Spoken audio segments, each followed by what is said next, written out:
हे आहे दक्षिण सोलापूर तालुक्यातील वळसंग. इतिहासाची समृद्ध परंपरा आणि उज्ज्वल भविष्याची नवी दिशा. प्रगतशील आणि वेगाने विकसित होणारे गाव वळसंग. कुरनूर धरणाच्या सानिध्यात निसर्गरम्य वातावरणात वसलेले वळसंग सोलापूर पासून फक्त 12 ते 15 मिनिटे, अक्कलकोट पासून फक्त 12 ते 15 मिनिटे आणि रेनगर पासून केवळ 7 ते 8 मिनिटे अंतरावर सोलापूर अक्कलकोट महामार्गावरील उड्डाण पूल आणि वेगवान महामार्गाच्या थेट संपर्कात असलेले वळसंग.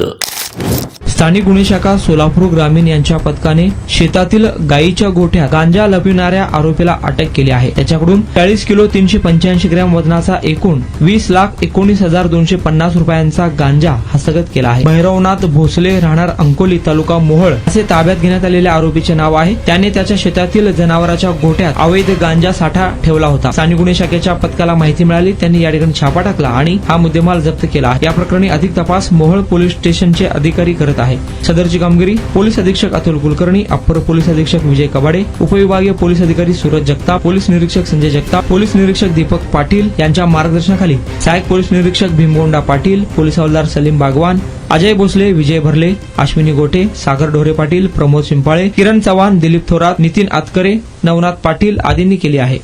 महामार्गावरून थेट वळसंगला सोलापूर अक्कलकोट गुलबर्गा महामार्ग, मोहोळ मंद्रुप वळसंग रिंग रूट, मुंबई पुणे हैदराबाद महामार्ग आणि सुरत चेन्नई ग्रीनफील्ड एक्सप्रेस अशा एकापेक्षा जास्त महामार्गाने वेढलेले गाव म्हणजे आपलं वळसंग.